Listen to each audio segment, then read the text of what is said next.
I got to breakfast, and not only did they have smoothies that they actually had protein in it, they had the macros listed.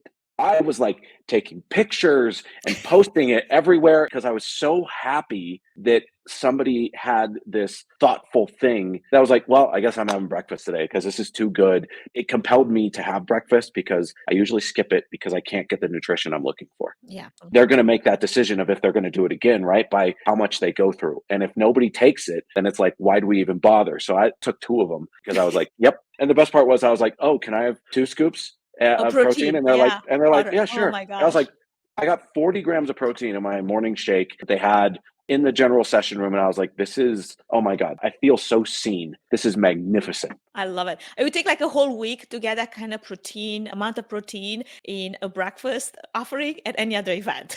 Seriously.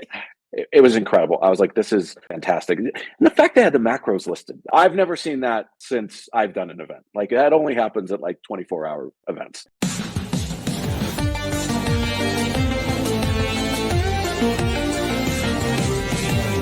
Welcome to Events Demystified podcast, where we explore and demystify the world of in-person, virtual, hybrid event AV production and technology by sharing insightful tips, tricks and tactics to make your events a success.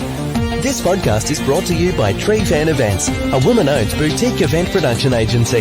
And your host is Anka Trifan, a technical event planner and producer with almost 2 decades of hands-on technical experience in event production.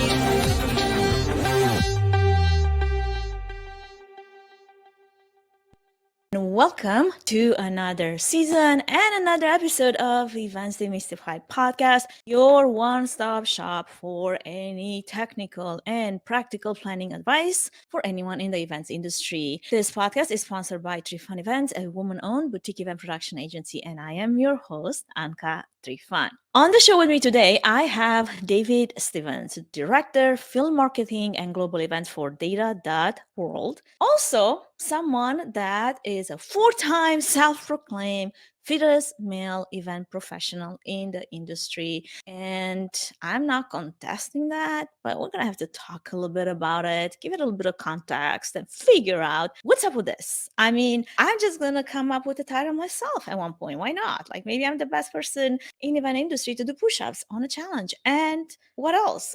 We'll figure it out. In the meantime, David is someone that has been planning meetings, events, incentives in media, live entertainment, agency, association, and corporate organizations for a long time, about 2 decades. That sounds like a long time. He has also earned a Dallas Wellness for Meetings and Events certificate, is pandemic meeting event design certified, BizBash 500, Connect 40 Under 40, and Smart Meeting Planner of the Year. He credits the ability to create true experiences for event attendees to the clarity and mental breaks that his workouts throughout the day give him. I hear there's a lot of burpees involved. That's when I'm out. I'd rather do push-ups instead, but we can talk about that later. He and the Olympian meeting team, including a medical doctor and nutrition coach, authored a white paper on the increased ROI that can come from increasing wellness into the event and the meeting that you're planning. We're going to touch on that. You're going to be able to actually download this white paper in the episode notes. In the meantime, how about we welcome David in and we can ask him all about this self-proclaimed title, all about wellness for events, tips and strategies, how to do that better in this brand new year that we just entered. So without further ado, let's welcome our guest in.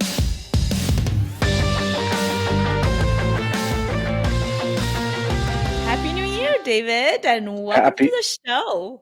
Thank you very much for having me. Happy New Year to you as well. How are you doing and how fit are you after the holidays? I always like to think of it as an opportunity for gain season. Okay, bulking.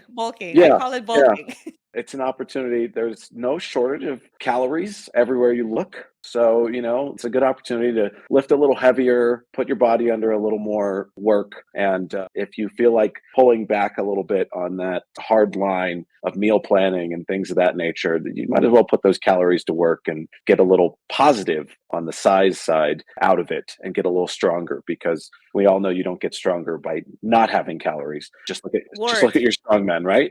Words, that's for sure. Facts, big facts. Now, a little bit of background here, David. We connected on LinkedIn right before IMAX in 2022. And I'm not sure right now whose idea was at first to come up with this push-up challenge that we ended up having during one of your super early boot camps. I mean, this boot camp, it was scheduled at an ungodly hour right after a very long Vegas party. And somehow we managed to show up. I mean, come on. I do show up to a challenge. Like, get me there to win something. You know, I'm there and I'll show up. And I remember that we were like gathering ourselves to do this challenge. And as far as I'm concerned, I remember winning.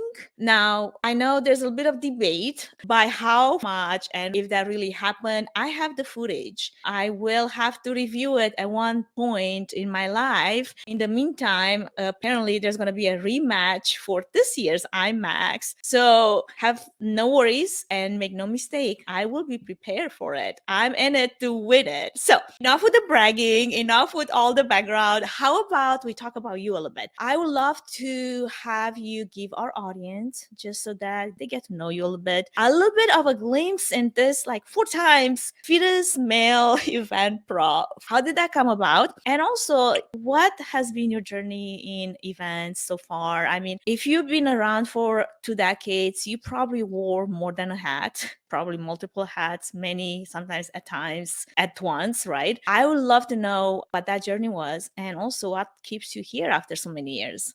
Yeah, absolutely. I think I'll start with the journey first, because that's what led to everything else. So my journey started, I grew up in the Bay Area in Silicon Valley, and my first job was a sales rep. And I worked a trade show, and I just fell in love with the whole chaos that was the trade show. But I was the AE on the show floor. After that, I ended up actually, my first events job was a promotional job for Vince McMahon's football league back in, like, I'll just age myself here, 1999, I want to say. It might have been 2001. I don't know. It was forever ago. And I was on the San Francisco's XFL football team on their street team. And the league went bankrupt, but I worked nights and weekends while I worked my sales job regular days, because I loved events. It was so much fun. I segued from there into radio. I worked in radio for a number of years and worked my way up until I was a promotions director. And that included on air, as well as going out and about into concerts and things of that nature. That led into some agency work, doing experiential marketing tours, as well as a little small event called Spring Break for MTV. You might have heard of it, which that's pretty much when my hair went. Then I Parts of your hair.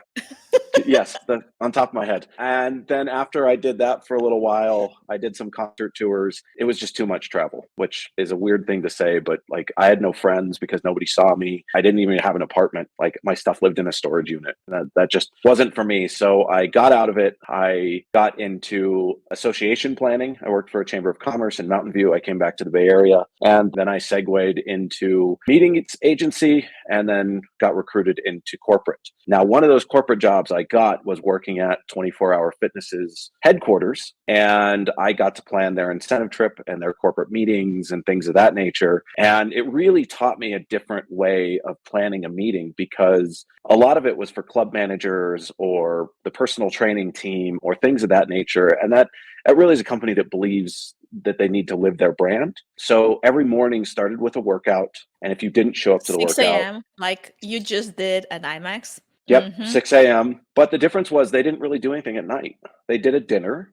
People didn't really drink much. Then they went to bed. And then breakfast every morning was, it was egg whites and bacon. These are people committed to their health, right? Yeah. And they weren't going to let a meeting change how they ate or performed. I will say, what was really fun is I got to ask very interesting questions in registration about finding out, because it impacted food and beverage. Are you on a gain? Are you on a cheat day? Are you on a cut? Asking those questions to understand what kind of consumption levels people were going to have. really helped understand how to order food and beverage for that event. The other thing is, if somebody is on a cheat day while they're there, you don't have anything for them, they are going to be so angry because that's their one day to go off the rails and eat whatever they want. And if you're like, sorry, you're still getting egg whites, and they're like, I want a cinnamon roll and I'm going to kill you if I don't get one. You had to plan accordingly. So it was really interesting how they prioritized their wellness around their meetings. So that's kind of where this little seed started and got planted in my brain that you could meet that way. And then I've stayed in the corporate world ever since. But with that, I got into CrossFit a few years later. They have a thing called the CrossFit Open, which is happening in approximately a month, a little over a month. It happens in the middle of February. That's where all those burpees you've been doing in the last couple of months are coming from. I see what's happening. So the middle of February is the CrossFit Open, and it is a online global contest that everyone around the world does the same workout. They might do different versions of it depending on what their abilities are, but that's kind of where this came from. 5 years ago, so I'm going for number 5 this year. 5 years ago, they introduced industry or occupational hashtags, and they had, who's the fittest doctor, who's the fittest firefighter, who's the fittest, because for the CrossFit Games, which is their pinnacle, their Olympics, is the fittest on earth. That's their thing. The fittest man on earth, the fittest woman on earth. And so that who's the fittest firefighter on earth? Who's the fittest police person on earth? Who's the fittest doctor on earth? Who's the fittest nurse? And I put event prof in there because I thought that felt a little more inclusive than like meetings. It gets everybody. And for the first 2 years, I was solo on the leaderboard. So I was the fittest event prof, period. Undisputed.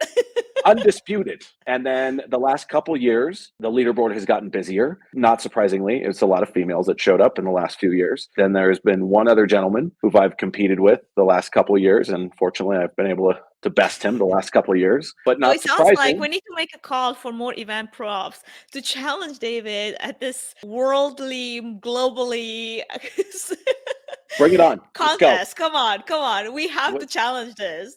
Yes, I welcome it. I love it because I will say, as someone who is fairly competitive and likes to perform, because these workouts are different, they test strength, they test cardio, they test overall endurance. They give these mixtures of things. That's why they call it fittest. There are certain things that aren't necessarily my best. I'm not necessarily the strongest. There's people that are going to be stronger than you, but there's then people that are going to be faster than you. So I think it was the second week last year, and we were tied going into the third workout. And I knew in my mind, I had to push myself if I wanted to keep this made up nonsense title.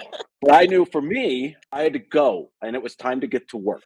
And it was time to show up with my absolute best I had to offer. And it was fantastic. And I've tried to find the other guy like on LinkedIn or Instagram or something so I can say, hey man, this is great. Thank you for pushing me. I can't find him, but I will say there is an event prof who went to the CrossFit Games. She, no surprise there, was on a team. Of course, the women are fitter than the guys, but she was on a CrossFit team. And I think they placed like 10th overall, but like that's mind blowing. They're doing things where they're like 70-pound dumbbell overhead lunges and just impressive stuff. So absolutely. Before I got into bodybuilding, actually, I was very much into CrossFit myself as well. Bodybuilding kind of changes your routine and the form, the way you do exercises, and you just the way you build the package they're gonna show up on stage with, which is your body, basically. And I remember like those are like tough workouts. Like you don't just show up there to play and have fun. You're gonna have to push yourselves, and you're gonna have to, definitely if you want to reach the competition challenge, and there's plenty of competitions to be involved with if you're competitive. I happen to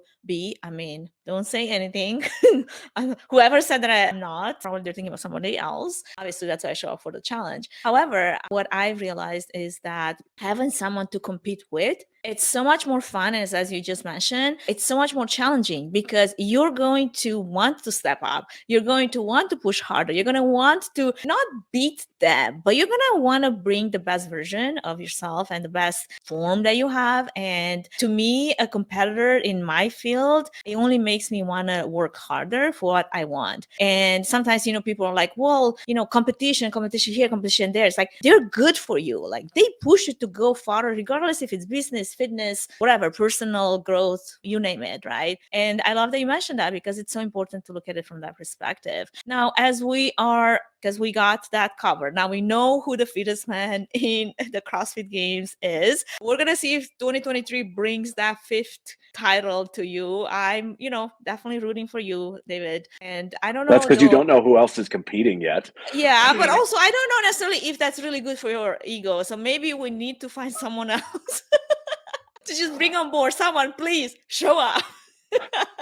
But before we dive more into this idea of wellness and what does it look like to be an event professional that is mindful of it, and not just for yourself, but for everyone that's involved in the event, what I want to just take it one step back maybe and start looking a little bit at this journey of 20 years that you've had in events and event production, because you've also done a bit of events. I mean, I love the fact that you were in radio. Like, I have that as my background, and it's something that I think it's cool. It's super rad. Now, those 20 years, 2 decades, right, in events, and you've traveled through different segments of the event industry. How do you feel like the industry has changed from association, concerts, corporate, from your point of view? I will say in the last 3 years, there has been a big gap between traditional meeting or events person and an AV person has gotten a lot smaller in way of knowledge. It used to be you would talk to somebody, could be a CMP or a CMM, and you would talk to them about production and they would understand some things. But if you said, what's a DI? They're like, I don't know. Or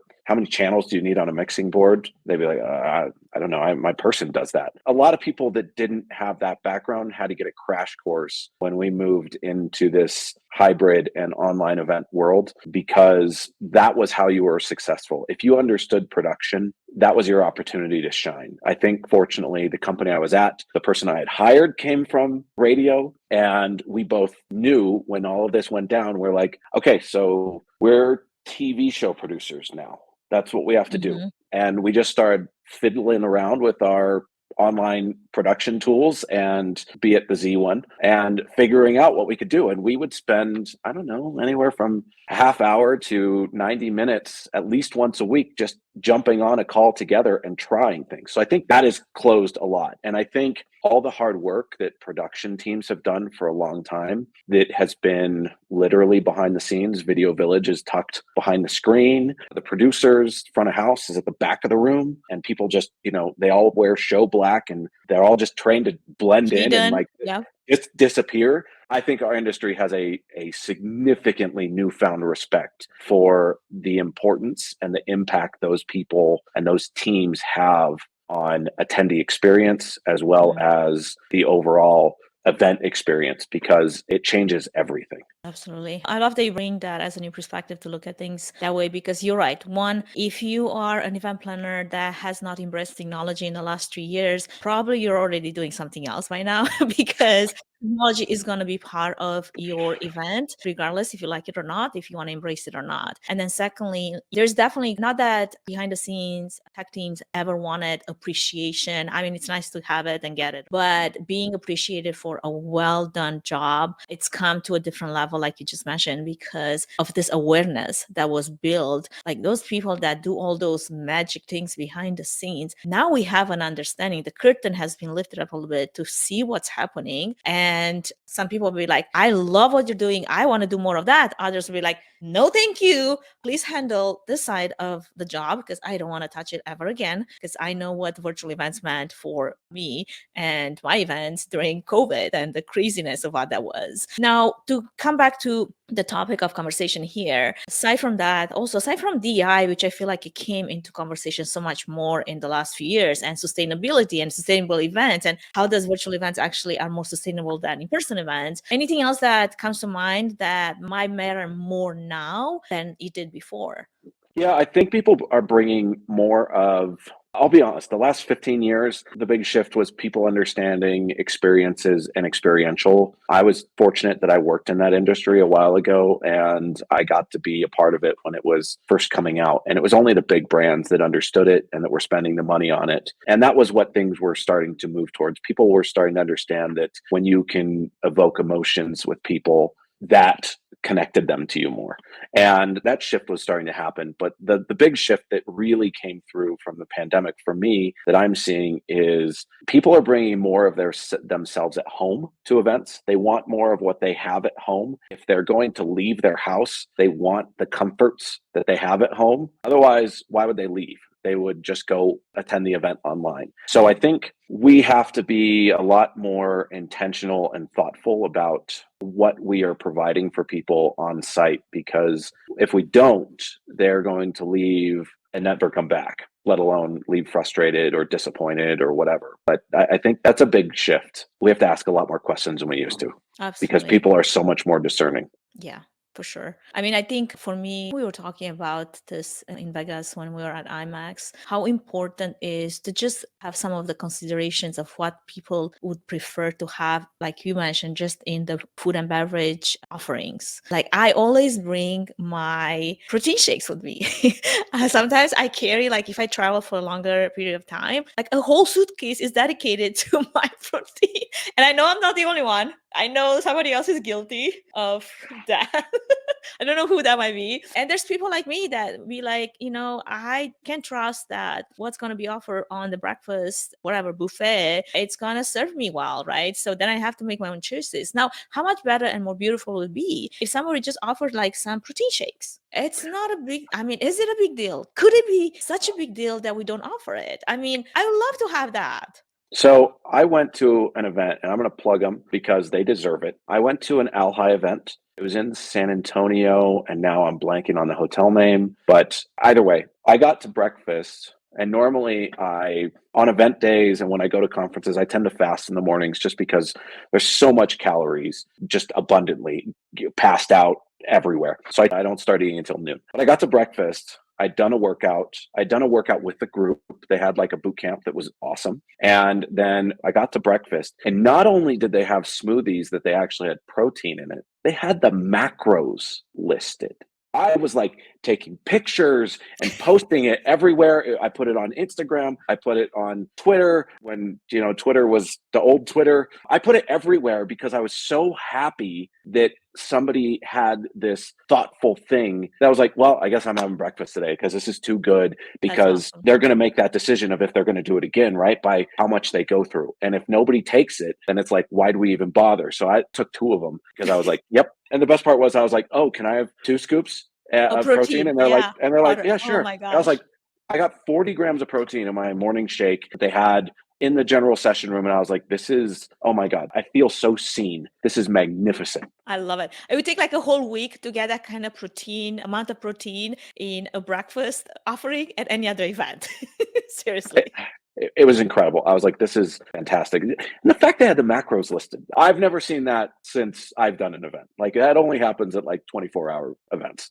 Okay, so here's a call to all event professionals out there. 2023. Let this be the year when we are more aware of some of the needs of some people like us that do care about their macros. And if you're like, what in the world is that? We're talking about micronutrients, people. Like you want to know if you're aware of what your nutrition is and where it comes from and what it should be. You want to know how much fat, how much protein, how much carbs you're gonna get that day. I've been counting actually macros for years. I don't say that I always do it perfectly. Like yesterday, I skipped half of the evening because I went to a party. Didn't want to know where my carbs came from at that point. However, I'm very insistent on keeping a really good record of my macros, especially as it helps me navigate through my seasons and bulking and cutting. And especially if you're really interested in competing, that's so much more important. And anyone that's been in the fitness industry, they know what we're talking about. And I would love to see more of that. Probably that's a far stretch from where we're at right now, but why couldn't it be something that we can all aspire to have at our events? I think just having protein at breakfast would be a great aspirational point. I went to another event. I was going to skip breakfast, and I got down there and they had an omelet station. And I looked over at the omelet station and the chef was jacked. And I was like, I bet I'm going to go take a look, because if chef picks up some weight, maybe I went over there. They had egg whites, they had spinach, they had turkey bacon, like they had this. And I was like, I guess I'm having breakfast today because I know I'm going to get my protein in the morning. It compelled me to have breakfast because I usually skip it because I can't get the nutrition I'm looking for. Yeah, absolutely. Well, before we move into this main topic of conversation that we've basically been sort of kind of talking about it for the last half an hour, but really there's a point to this. There's actually going to be some tactical tips, how to do this right. I would love to tackle a topic here as it relates to networking, because I feel like that's a big piece of how do we get the word out? How do we get more people to be aware of some of those things, but also being willing to partner and be allies to wellness and wanting to, introduce that more into our events. So if you're an event professional, honestly, in our industry, and if you've reached any level of whatsoever success without engaging in networking and relationship building, you just can't do it. And I know marketing is your strong point, David. So would you maybe give a few tips on how to do networking right, regardless if you're new or seasoned, and what's basically the main objective to keep in mind when you go out and network? So this is something that I'd like to think a fairly unique perspective because I spent 3.5 years at a chamber of commerce, and that's what a chamber of commerce is. Mhm. It is designed exclusively to bring people together, and we would have new member events and we would teach people how to network. I'm not saying I ran those classes, but I was in the room and I listened. And the main thing was, don't approach the conversation from an angle of what can I get out of it. Approach the conversation of how can I help this person. The other thing to keep in mind is you don't know who they know. You might talk to someone who is, I don't know, they tell you what they do and you're like, you aren't going to bring me any business. Why am I bothering with you? And it turns out they're childhood friends with the CEO of a company. And because you were a jerk, they're never going to refer you now. But if you would talk to them in a way that was compassionate and genuinely interested in how you could help them, they very well would be like, you know who my best friend is? So and so. And you're like, oh my God, I've been trying to land that account forever. Or you're in an RFP process or whatever it is. But if you go into a networking event with how can I help other people, that is the easiest way to ensure that your pipeline gets full. I love that. That's the moneymaker right there. Quite literally. Quite literally. Okay, well, hold that thought. We're going to take just a super brief moment to acknowledge our sponsor, and we shall be right back to continue our conversation. Tell me it's McDonald's. Yes. Not. Before we move any further, I wanted to give a quick shout out to our main sponsor, Trifan Events, which is a boutique event planning and production agency that will come alongside you, offering personalized event planning and technical support, strategic event design, production and technology management, and flawless execution for live, virtual, and hybrid events. The team at Trifan Events is passionate about planning and producing event experiences that get people involved with true moments of interaction, engagement, and co-creation, while offering white glove treatment throughout the entire planning process, enabling you to reach your event goals with the use of creativity, production tools, and event technology. To find out how Trifan Events can plan and produce your event become memorable, go to trifanevents.com.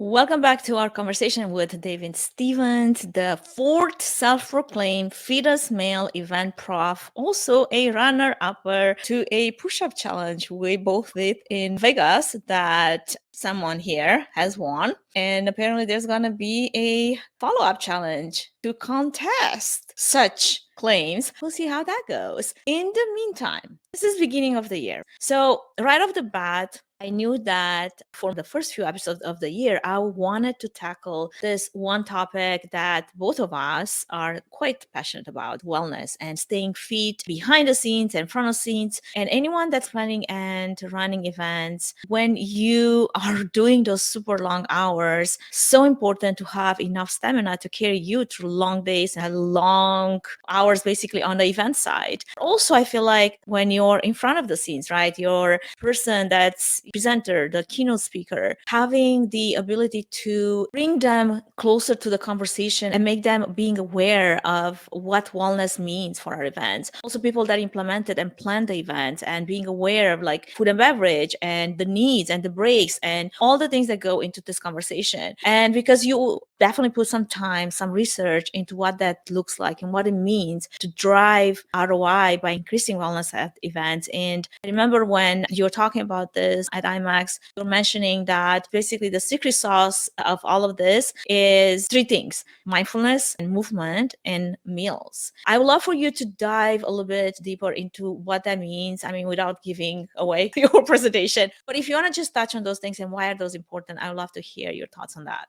Yeah, I think the big thing to go into this conversation, and something I always start with, is the fact that it's not about exclusion, it's about inclusion. It's yes and. When it comes to food, it's yes and. When it comes to mindfulness, it's yes and. When it comes to movement, it's yes and. It's not about this harsh restriction. There's this term right around the time we released the white paper. There was, I don't want to call it a scandal, but there was something that came out about Goop and this term called toxic wellness, which was really interesting. It was basically wellness shaming, where people at Goop's headquarters were pushing their definition of wellness onto other people. And like, if somebody went for a run and didn't do their yoga, they're like, well, you should have done your yoga. Who cares? All of this, wellness means different things to different people. And so that's why all of these things, while it can seem daunting, it isn't. But the three M's really all influence each other. And the mindfulness is just giving people the opportunity so that they can focus on what you have spent all this time and money on presenting. There was also a study that just came out not too long ago from Microsoft about meeting fatigue and what happens to people's brains when they're in consecutive meetings or they sit in the same meeting for too long. They tune out. Yeah. So if you're not taking care of people's ability to learn, they're going to quit remembering what you're trying to teach them. Movement is the same way. Someone who has a body that is moved and has expended energy is going to be able to focus and sit still for longer than someone who hasn't, because they've burned that energy off. And also the timing. I actually just made a new contact with a PhD, and we're going to be working together on releasing some new scientific data behind a lot of these things, which I was like blown away by. She was like, if you're trying to get a contract signed, here's the time of day. I'll share it with you offline, but it's going to be a teaser right here. Here's the time of day to do it, because people are mentally fatigued and they're more likely to just sign the contract and be done with it and be like, what happened? Is this like manipulation or something? No, Tactic. And then meals, you're doing all these other things. Like, it's not about pulling cookies off the buffet, but like, you can have whole fruit and cookies. Food is something, or meals is something that can make people feel accepted or completely removed from a meeting. I had a mistake, and I will never forget it, where I had two colleagues at a very small marketing meeting we had. It was like our core team doing an offsite, and we didn't plan the food properly. We didn't plan the meals properly. And I saw them leaving during lunch when everyone was getting together and breaking bread and talking and chit-chatting and that bonding time, right? Like in between the content. And I saw them leaving and I was like, hey, everything all right? They're like, yeah, there's just nothing we can eat here. My heart sank, because these people I'd known for like 3 years and they felt completely dejected from the group. I felt like I completely let them down. They are now going to remember that meeting, but for all the wrong reasons. So the other thing is, if it's someone's cheat day, they're going to be so angry all day that they can't get what they want. So it's yes and. Have whole fruit for dessert and cookies or brownies, whatever. But have those options so that people can choose their own adventure. Someone might go for the grilled chicken, then the cookies, whereas someone else might go for the steak and the whole fruit. They choose where they want their calories to come from, but give people the opportunity to eat the way they want to eat. And it doesn't mean you have to double the size of the buffet. It just means that you have to be more mindful about what you choose. Absolutely. I couldn't agree more. And leading with the same question, why should event professionals make it then a priority to take better care of themselves? I know for myself that, for example, my motivation is that obviously, aside from trying to age well, I suppose, and also feeling strong, is certainly building that kind of stamina that I know that I need for super long days. And many times, when I have events running into each other, there's, days when I leave out of a suitcase and I go from event site to event site. And if you don't have that type of stamina that can carry you through, you're going to crash at one point, regardless how well you try to take care of yourself, especially having to make for stressful days. Fitness has also been an outlet where where I can go and work out some of that stress and anxiety that was built throughout the day. And there's some challenging days in event productions and event planning and behind the scenes. And especially with the technology evolving at a lightning speed, there's always going to be some challenges to be overcome. And I can say more often than not, when I didn't make time for a workout, the toll on my body, I could tell the difference between the days when, even if I didn't feel like it,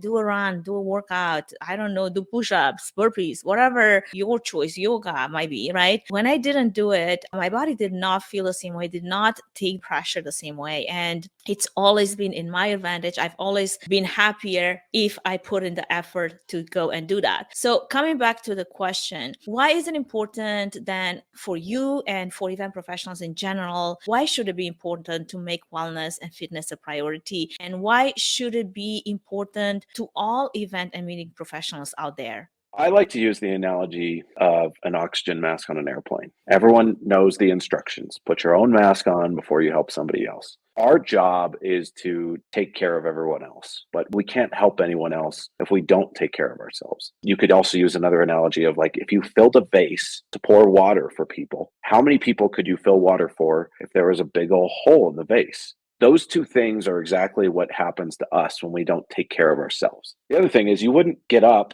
and on a random Saturday go run a marathon if you hadn't trained for it. I mean, you could try. Maybe some people could try.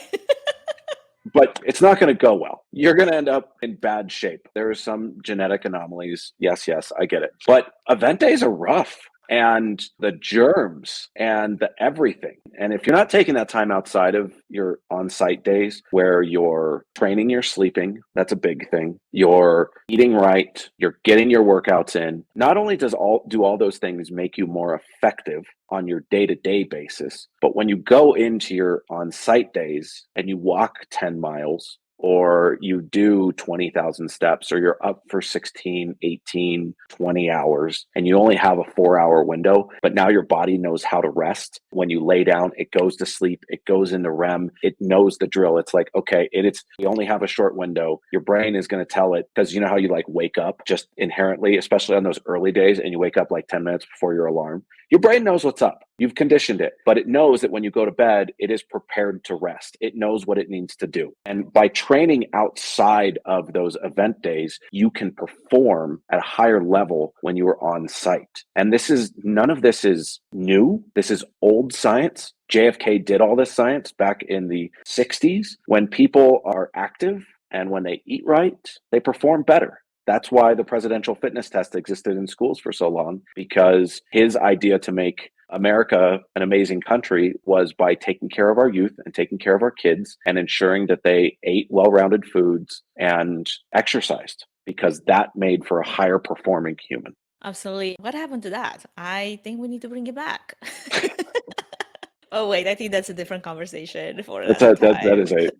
That's a very different podcast. Absolutely. Well, taking a moment to tap into some of the things that you just said and share a bit of my story with that. I remember, this past summer, last year's summer was crazy. I mean, everybody's probably experienced an extra level of stress just because of how crazy the industry turned around. And we went from virtual to in-person and then back to virtual and then to in-person again and hybrid. And then we were all traveling left and right without stopping for quite a few months in the end. And I remember being in San Fran for an event that I was doing, and I was on a team that was new. It was a new client. It was a new vendor I was working with. And I was basically test driving a brand new system. And also I wanted to work with this vendor because it was, a potential new partner that I wanted to have an opportunity to establish rapport with. So I was supposed to be the lead V1 for the 2-day hybrid event show. And what I'm trying to get to here is how fitness and this wellness mindset has really saved my bacon, basically, because I was under some crazy amount of pressure. When I got there, I realized that, well, first off, I have not been part of any of the pre-production planning meetings, which is never a good idea, but it happens many times that you are not part of those meetings. I was flying straight out from across the country from another event, and I was walking in on equipment that has never been tested, not put together, and also something that I haven't sourced myself. So I had no idea what am I walking into. So the setup day as we are unloading the truck, and I'm basically starting to piece together what I've got to work with. I'm looking at my workflow and I'm realizing that what I've got to do does not match the tools I have at hand. And it's a high profile event, high profile client. And I had that moment of panic of realizing this event right now sits on my shoulders. There's nobody else with my expertise. Nobody knows more than I do.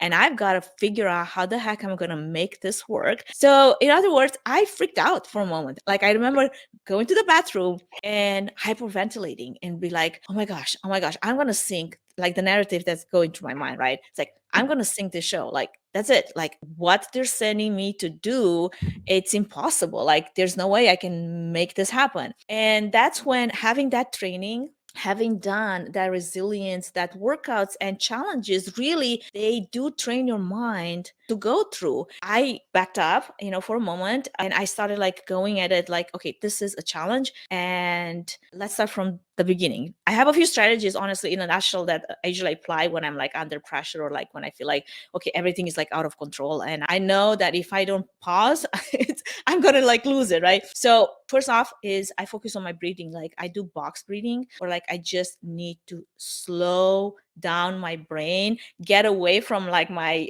freaked out amygdala into my rational brain, so I can process, okay, what is it that I know? What is it that I have? And then start from there and then piece things together from there, right? I can add something about box breathing.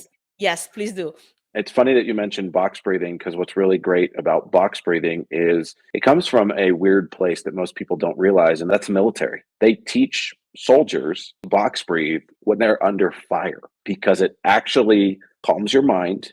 It brings your heart rate down. The mental and physical benefits of it. And a box breath, in case nobody knows, it's you inhale for 4 seconds, you hold for 4 seconds, you release for 4 seconds, which leads me to another really interesting thing that you bring up about this is I got to go to Site Classic in San Diego, and they had a morning workout with the Navy SEALs. It was on the beach, and I didn't know what was going to happen, but I was like, I'm in. Like, I got to go do this. It was all body weight stuff, but they had us in and out of the water. They had us in the sand. Surprise, surprise, I bonded with both the instructor and his other person because he owns a CrossFit gym, and we talked about CrossFit and whatnot. But what was really interesting is he told all of us what they look for when they are training SEALs and why they do what they do in way of like trying to intentionally break people. He said, we don't look for the strongest. We don't look for the fastest. You can get faster. You can get stronger. What we train and look for is who has the least amount of quit.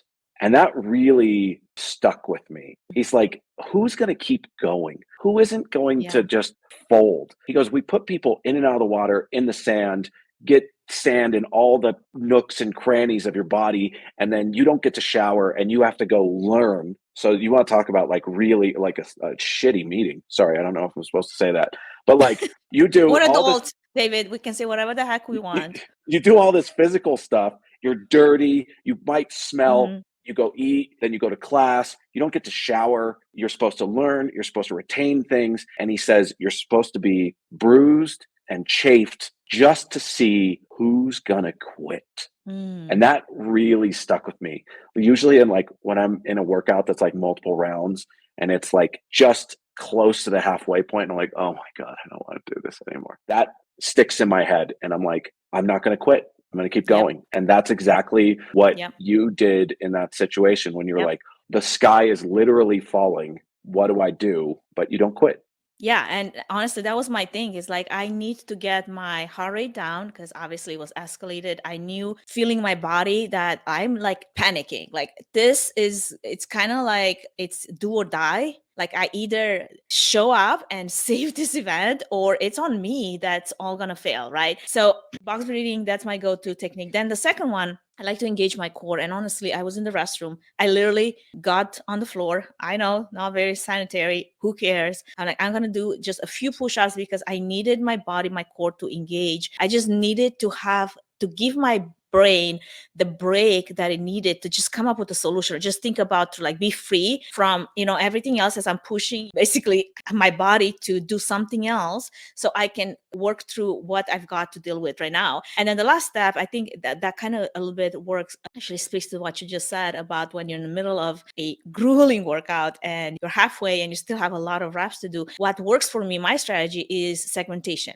Basically, in my mind, I use this tactic where if I have 15 reps and they're really high loaded and the capacity, I'm like barely making it through each one of those reps, I just go in increments. I'm only going to do 5, and then I do 5 again, and then I'm going to do 5 again, right? Or if I run, and I'm not a runner, and I honestly, during my prep, I had to run miles upon miles, and I'm like, I hated every single mile of those running. I need to do cardio, and running has been the most efficient way to do it. No, I don't like burpees. So I was, at times, I'm like, I have to do a 10K, and I hate the idea of having to do a 10K, but you know what? I'm going to start with 1 mile. And then towards the end of that mile, I'm like, okay, I'm going to do another mile, and I'm going to do that. Or I would just set up visually, something that I'm running towards. I'm like, okay, I'm just running to that obstacle, or I'm running to the next one and the next one. And having that type of segmentation in your brain, like you allow your brain to just take it one step at a time, right? So you don't get yourself overwhelmed with like this whole task, like this whole workout.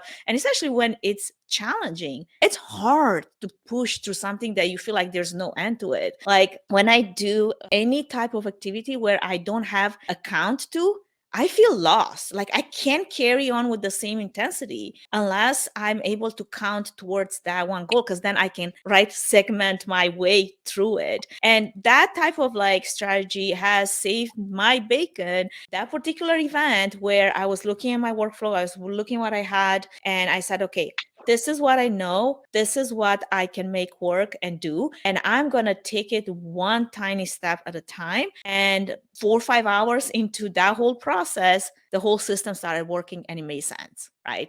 But it's like that type of task. If you don't figure out a strategy to make it work for you, you're going to crash under pressure. You're going to quit, like you said. Yep.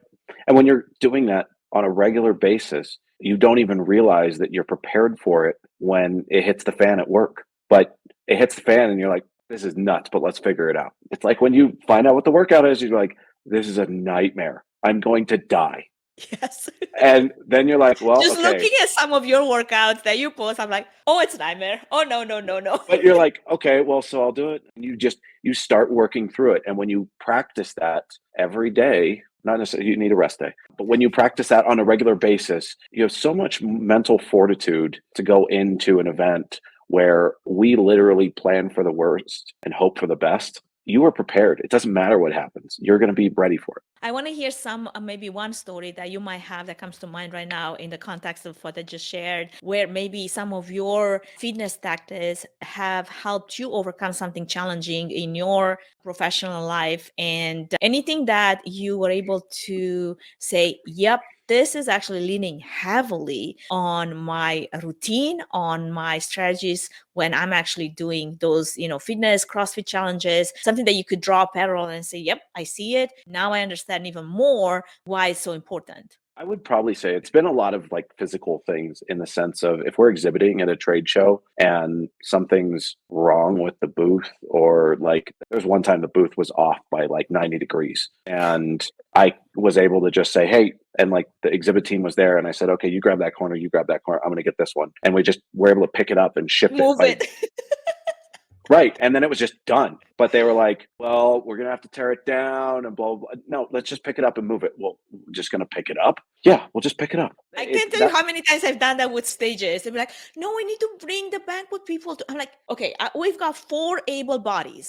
We can make this work. And then it's done. Like, because Lord knows how long it's going to take to get the right people there. Just being physically ready when things come up and being able to pick up a table and be like, oh, no, this table is supposed to go over there. Up the table with like one finger and be like, oh, Jam, I'm going to move this from here to there. Like, oh, no big deal. Well, but like everything's like set and ready, right? But then like they're all gone before they're going to come back out for service. And you're like, this table needs to go over there. Our session's going to end early. We just got to move this table. Just those kinds of things that has empowered me to always be ready to ensure that we can get done what we need to get done. I think that's probably the mental stuff. I don't know. Like, I can't say I've necessarily thought about it, because I think when we go into events, we're just prepared for things to go wrong. And so when it goes wrong, we just deal with it.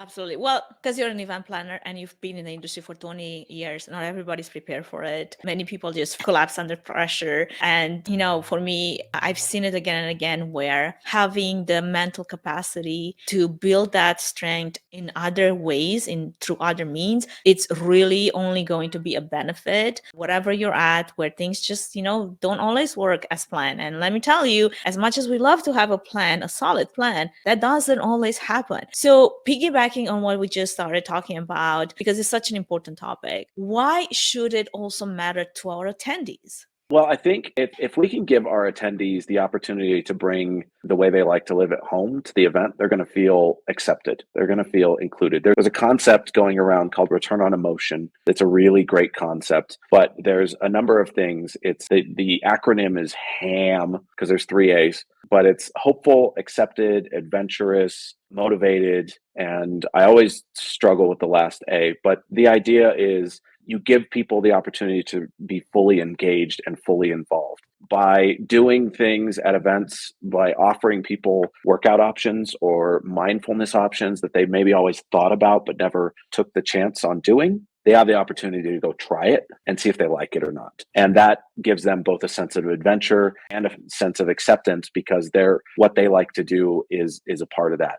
I think by giving people the opportunity with an intentional agenda design, gives people mental breaks so that they can process what they learned, and the opportunity to engage with the rest of the community that's in attendance. It helps them retain more information. And then by the time they leave, they feel like their time away from their loved ones was worth it, because they're walking away with more. And I don't mean stuff and tchotchkes and that whatnot, but they actually feel like their time was better spent because they feel better after coming to an event.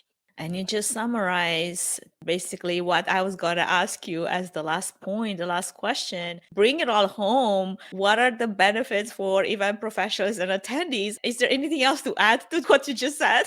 I don't think there is. I think we're all trying to do more with less. And this is the easiest way I found to impact both yourself and your attendees, that everyone will get more out of it. Well, we could talk some more about wellness at events and increasing ROI through that, right? Also, that would turn in probably a 2-hour episode, which is not what we set our timing to be. So to conclude, because this has been a fantastic conversation so far, David, and I want to thank you for your input and all the experience that you bring and your perspective to the topic that we just discussed. In closing, what wellness tips would you like to pass along to maybe the new generation of event planners that are coming into our industry that have an opportunity to do things differently? Yeah, I think it's tough when you're new, because you're at the will of other people. And you're basically just getting told what to do most of the time. And a lot of times you're probably going to think their ideas are stupid. So I think if you take an approach of curiosity and do it in a way that's approachable, you can ask, why are we doing things this way? Or why have we done things this way? Or what's the attendee experience outcome of doing things this way?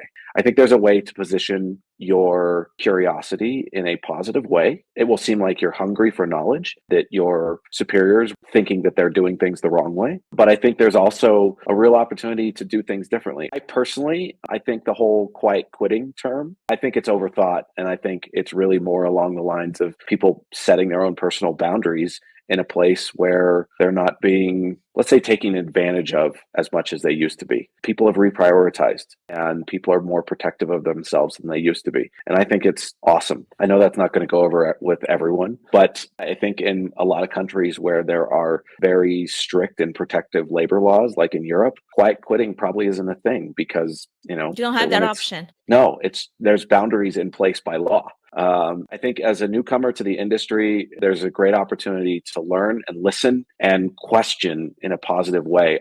I'm sure this doesn't surprise you, because we've gotten to know each other a little bit since IMEX. I always questioned authority. My kind of person that would just not take a no for an answer just because somebody said so. Yeah, like the most infuriating thing my parents ever said to me was because I said so. And I was like, no, that's not good enough. But yeah, I think it's tough when you're new and you're going to get told what to do left and right. And you're going to get, anytime you get told the answer because we've always done things that way, that's when they don't have a good reason, most likely, for why they do things the way they do. But I think there's also a real opportunity if you're new to the industry. And let's just say you're an independent event planner and you get the opportunity to actually have some say in some of those decisions, right? You have an opportunity, a real opportunity to do things a little bit differently than what it's been done before, exactly for the reasons that you just mentioned. Why have we done things this way for so long? And why can't we look at it from a different point of view, or change things around, or flip them upside down, or think outside of the box, break the box? I don't know, like whatever it takes. I love when there's new blood